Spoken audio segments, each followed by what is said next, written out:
So again, I'll just relate it to what I've already been doing in Shield Springs. What we've done is we've done a lot of work to make sure that the community has felt involved in the process. And so we work really hard. We have volunteers go out with flyers at the post office, with door to door, whenever we're going to have a community meeting, because we truly do want people to be there. I think part of the problem right now, with some of the advisory groups and things out there, is they're not well notified, and the public might hear about it afterward, and then they feel left out. In Shield Springs, we really want everybody there. We've got road signs, we have our email blast, we have our Facebook, we've even done a clipper, all those kind of things.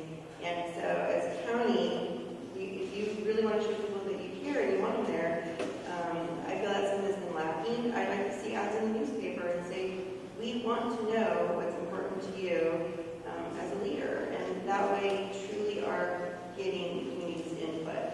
So, yeah, that's about it. Make sure everybody feels invited and welcome. And that's the other part too. I have attended other meetings where I walked into the room, did not feel welcome.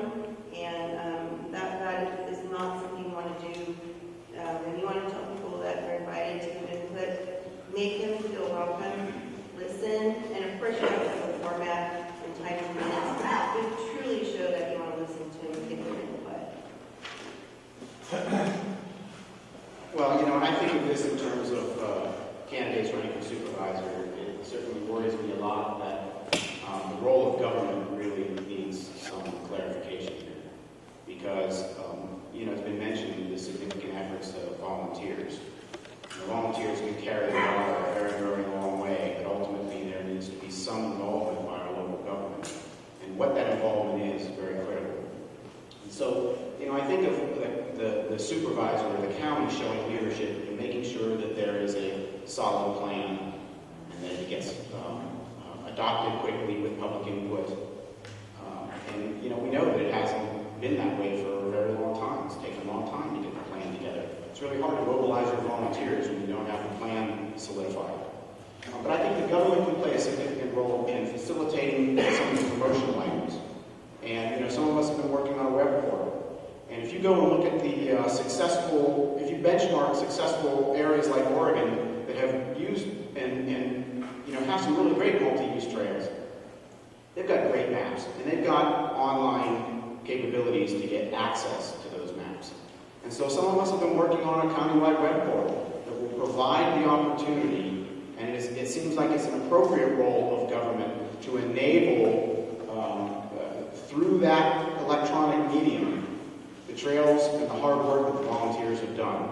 The second one is funding. I disagree a little bit on the notion of grants. While I'm concerned that there are always strings attached, our neighboring counties, during the years of 2010 through 2012, were able to acquire $12 million in grant money to help beautify their parks and their trails and their lakefronts. We had no organized mechanism in this county to obtain those grants. And so through our Economic Development Advisory Committee, I'm proud to be vice chair of, we were able to organize a countywide effort to seek that funding. Thank you. How did you do that in 2 minutes? Wow, big question. I don't have the answers to this one. I think anyone that has to do with trails that are on the board of supervisors, should be involved. Normally there's two board of supervisors on an advisory committee, and I think hopefully the public can tell whoever those two board of supervisors are that this is what we want for our trails. Advertising is another thing. Advertising is very expensive, and nobody wants to put out the bucks for advertising. Thank God for the 21st century that we have Facebook. Thank God that's helping me. I didn't want to get involved with Facebook, but I had to, and that's opened up a whole new horizon for me. That's a tough one. I think that it's hard to have volunteers in any organization. The same volunteers do the same thing over and over and over again. So I think we need to preach to keep our trails, people happy, to help on our trails and get the word out. Also, there's a lot of Chamber of Commerce's in go to the Chamber of Commerce's and ask for their support. So back to that 193-page document that you've all read carefully. In that, there is actually a survey that asks what trails are important to you. And it says unpaved hiking, unpaved biking, unpaved, and it continues down the unpaved quite a ways. Why? It's less expensive. It's better for the nature. There are a lot of reasons. But the survey results, I think the highest number of surveys saying, yes, this is what we want the most, was about 60 people. Which says it really didn't reach out very far. And I think we have to reach out past our community. We have to reach out to the potential users. So what do the people who want to come here and spend some money help? What do they want for our county? Now that doesn't mean let's relinquish our county and say, let's do it for them. But it certainly means, what are the potential uses? What are the draws? What do we want particularly? There's a certain waterfall that has a trail going to it that I don't want to publicize. It's a wonderful El Dorado County waterfall. That's very nice and not well used. That's selfish, right? But we are a little selfish. We don't want our trails to be super crowded. We want them to be well used. We want them to be well maintained. And with that, how do we solicit? We can use the county website. We can use SurveyMonkey. It's free. There's a lot of ways to do this.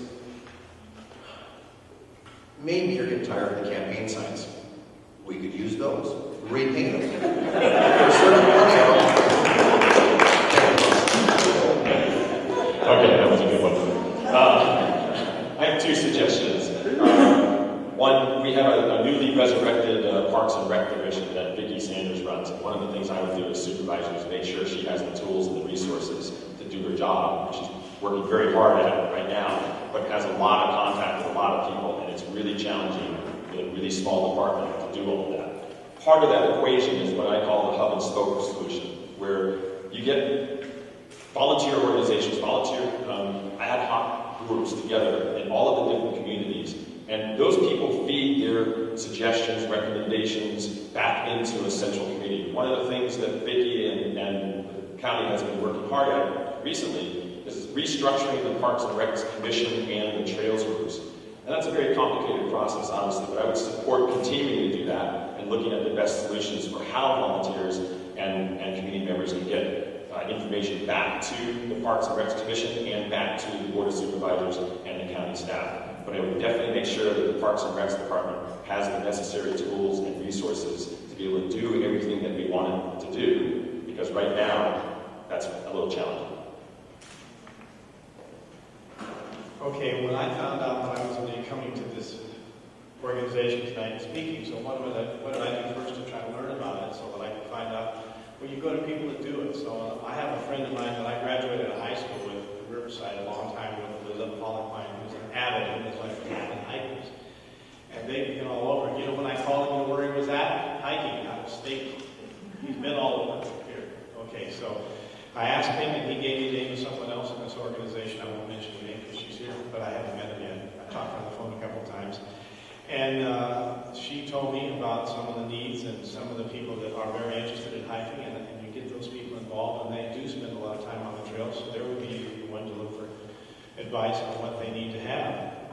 They would be able to get up and volunteers for that sort of thing too. And then unbeknownst to me this morning, I get this thing about this thing happening down in Folsom that I told you about. So you ask people that are already involved and see what they need, see what they can do, and get them involved. That's what this group here is all about. You're here to find out what, I'm here to find out what you need so that when we do get up there and can make decisions, that we'll put money in the trails. And we have three groups. We have the off-road vehicle, we have horse riding, we have hiking, and we have bike riding. And they all come in and can get money from trails. So I'm very interested in going to this thing down in Folsom to find out more about what we can do in this county to promote that sort of thing. Thank you. Yeah, I see this as a two-part question. The first part being, what approach do you feel most effective the county leadership would take to solicit public input? Well, I think as a supervisor, number one, you should stay connected. And stay connected with the community that you serve, well as the full county. And as your supervisor, I would do that. I am connected with many people in the several different groups, whether it's the bikes, the hikes, the jeeps, and I'll say it for the first time tonight, the trains. And all of us have to learn to work together because there's grants and different things available for all that would benefit all. So as a community, I would be that person that would work diligently as your county leader to pull those things together to solicit the input. And if you're going to solicit input to a cycling trail, you wouldn't go to the Jeepers and say, hey, you guys want to sign up for this? They don't want to ride a bike. That's why they drive Jeeps. The second part of the question would be the advisory process regarding trails. Well, I think all of us up here can agree as supervisor. It would be our job to work diligently to seek out the process that might work best for the trail you're trying to achieve, whether it be a grant. And I'm not big on grants too because I feel a lot of them come with a tether, as I think Michael mentioned. But sometimes you need to go there to kick off the project and then repay through the fact that it's a success. And that's been a challenge. So I would say the second half of that question, it would be our job, or my job, to research and advise you on how we get from point A to point B. Thank you. I believe strongly in public input. Public input process needs to work properly in order for that to be valid.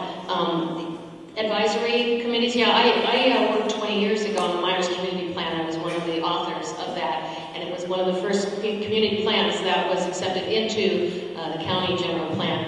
And I'm very proud of it. And what was best about that, what I learned so much, was that when you get the community involved in how they want to see something done, then it works. That everybody is, as long as you get every stakeholder involved, it becomes a win-win for everybody. And that's what I want to see, is a recreation plan that works for everybody, that everybody's happy with.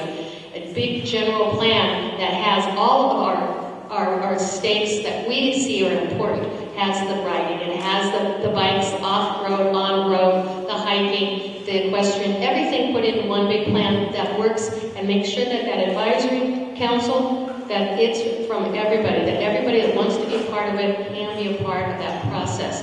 Then things work.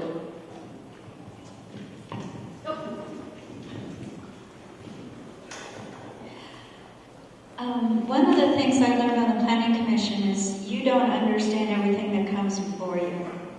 But what you do is you study it.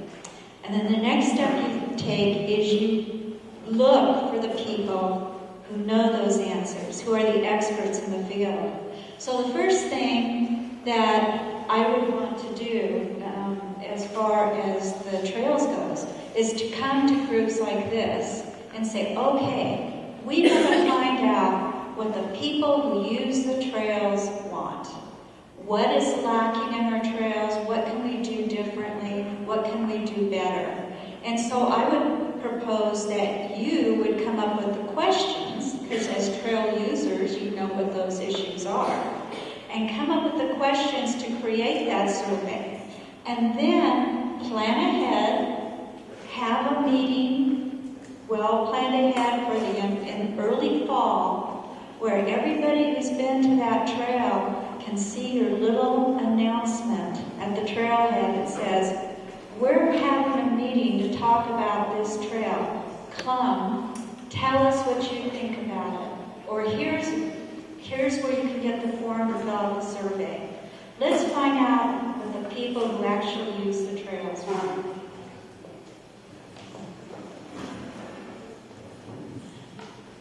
Don't let Vicki Sanders lead. It starts with having a staff that know what they're doing, that are empowered to get the decisions done. Trails and recreation are only as important in a budget and in an agency like El Dorado County as having a department with staff that are doing the work and keeping these projects alive and these trails cared for. So it starts there. And I've come to love Vicki, working with her on the Recreation Master Plan for the South Shore, and realizing, when Vicki and I had this interesting comment where at one point we were in we didn't know it was here. I have money that could be invested in improving this park in the unincorporated portion of South Tahoe. We didn't know it was there. So you have to have a staff. That's part of the process. So we have the input, we know what's going on. And and because I trust Vicki and the way her department operates, I know they will work with honesty and distinction with the commission. And then you need advisory groups feeding in. More importantly, though, as a supervisor, I've learned even just sitting on the city council, how easily we can get a step away from what's really going on the ground by letting staff run it. So we have an obligation, especially because we're 5 districts. I don't know enough about your trails, and you all have no basis for understanding what's going on in most of District 5. We need to be out there with our eyes and our ears, on the trails, working, sitting in and meeting with the groups and taking their input.